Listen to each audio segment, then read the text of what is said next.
Over the last few months, we've all heard stories of care home residents kept apart from their relatives because of coronavirus restrictions. Now, our first guest today has decided to take matters into her own hands.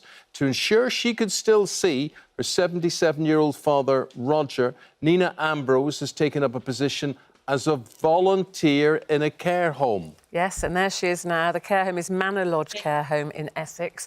And Nina, good morning. It's really good to talk to you. And I have to say, you know, I'm in the same boat as many people. Only yesterday, I was visiting my mum in her assisted living home, where I was sitting outside talking to her through the window with a walkie-talkie, you know, so many people going through this. Tell us about your dad, Roger, and why he's in a care home. What led up to that? OK, so Dad, he was diagnosed with memory impairment, and that was 12 years ago. He then went on to get Alzheimer's. I managed to keep him in his own home independently for 12 years. Then he took a turn for the worst in December and January this year, two admissions to hospital.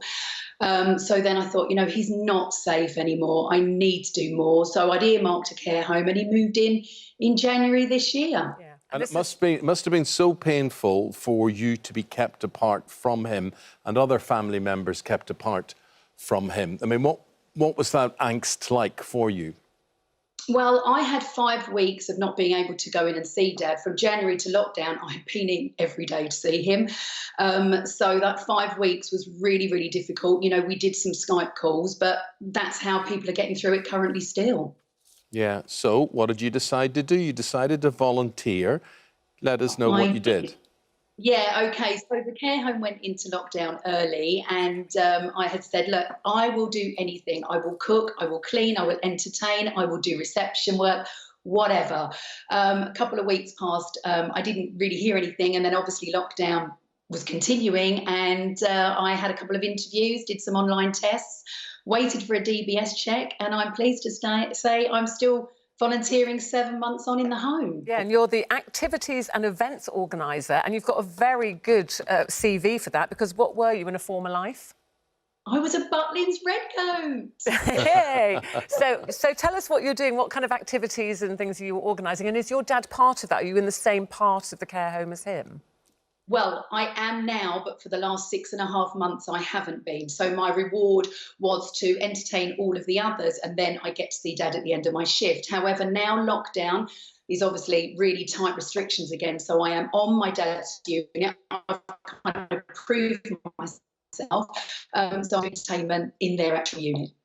Well, you've been very lucky, very, very inventive, very fortunate, you know, to be able to find a loophole to see your dad. What would you be asking for other people? Because we know we all have to balance the fact that people like your dad are the most vulnerable in society. It is that balance we're all looking for. It is that balance. You know, I saw, you know, I think early this week, last week, that testing in Liverpool, they're doing this rapid testing by where you do a test and then you get the results within an hour. You know, is there something that the government can do to put these tests in care homes so that we can maybe book appointments for loved ones to come in and visit, and then perhaps they give a little bit of funding for maybe one extra staff member to kind of coordinate all this, and then within getting those results within that hour, then obviously loved ones can go on to see their family member. So you'd have one kind of dedicated member of the family that then could go in and out and spend time with their loved one. Yeah, which is what a lot of care homes did, certainly our care home in the summer. You know, one family member, just one dedicated member can actually go on to see their loved one. Yeah. Well, Nina, this is great comfort for you, obviously. What about Dad? Is he aware that you're there? He's suffering from Alzheimer's. You know what, Dad is aware. I have been documenting mine and Dad's story for 2 years now over on Instagram, Rants and Big Pants. We cover other things. So people have got to know Dad, and they've lived this journey with us. They've seen when I put him into a home how upsetting that is. Dad has massively declined in the last 6 months. However, I can't hand on heart say if that is to do with the lockdown. It could be the care home. You know, it could be the fact that it is the disease, and I will never know that. But thankfully, I walk in, he's a lot more mute now, sadly, but he does still recognise me, which is wonderful. But that's the difficult thing, isn't it, when you said he's a lot more mute? That is one of the, sadly, the symptoms of of Alzheimer's, people sometimes become mute, and you're never not sure even if they are understanding what you're saying. But that's very difficult for people having these window visits, isn't it? If your loved one can't hear you. I know, and I think that's really hard because obviously, you want to be able to touch them, etc. But I'm not allowed to touch Dad. I still have to keep a distance, a safe distance. But just in me being there with all the other residents and singing, he knows I'm there. And if I leave the room, he will get up to look for me. So it's really tough, and I so wish I had a solution.